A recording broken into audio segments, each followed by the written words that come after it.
So when you press the power button on your computer, you expect it to turn on. Seems obvious, right? But have you ever noticed how fast it happens? From a hardware perspective, a lot is going on behind the scenes. So today, I am going to walk you through step by step what happens after you press that button.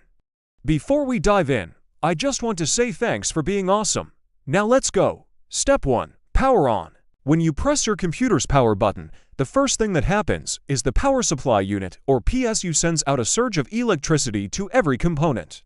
However, before any component can run, the PSU performs a power goods signal check to make sure the voltage is stable. If it's not, guess what? Nothing turns on. If it is, then the party begins. Step 2. BIOS or UEFI activation. Next, your basic input-output system, or BIOS, or if you have a newer machine, your Unified Extensible Firmware Interface, UEFI, stored on a chip on the motherboard, wakes up. This is the first piece of software your computer runs. Its job is to initialize all the hardware, such as the CPU, RAM, keyboard, mouse, and storage devices. The BIOS or UEFI also figures out what kind of hardware you have and assigns resources like ports and interrupts.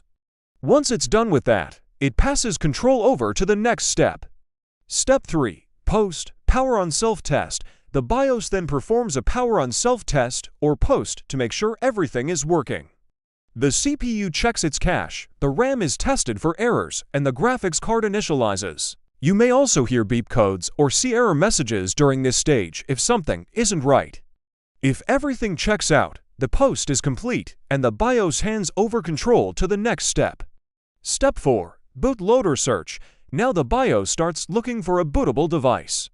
It does this by reading the first sector of each drive to find the master boot record, or MBR, or if you have a newer machine, the GID partition table, or GPT.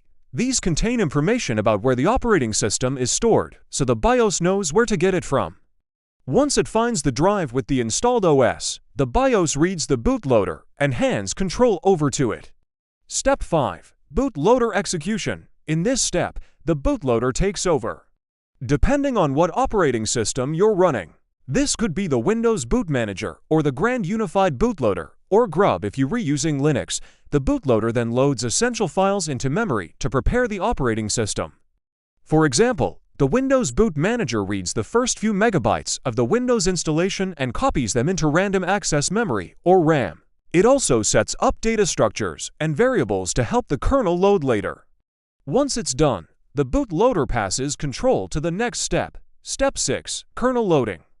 With the bootloader out of the way, the operating system's kernel is loaded into RAM. The kernel is essentially the brain of the OS, which starts running immediately. It begins managing tasks for the CPU, setting up memory and registers, and loads basic hardware drivers to communicate with essential hardware like the keyboard and display. With the kernel in place, the OS can start initializing the rest of the hardware and load the user environment. Step 7. System initialization. Now all the device drivers are loaded, whether it's for your graphics card, sound card, hard drive, or network interface. After that, the OS loads all the necessary system services to run in the background. Now your system is mostly set up and ready for you to log in. Step 8. User login.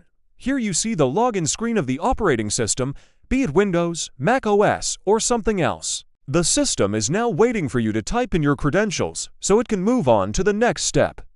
Step 9. User environment setup. Once you log in, your personalized settings appear. It loads desktop icons, wallpaper, and any startup apps you have set. And voila! You have a ready-to-use computer. So there you have it, a detailed look at what happens when you press the power button. From a hardware perspective, it's quite a complex process. Thanks for watching. Hit the like button if you found it useful, and stay tuned for more tech explainers.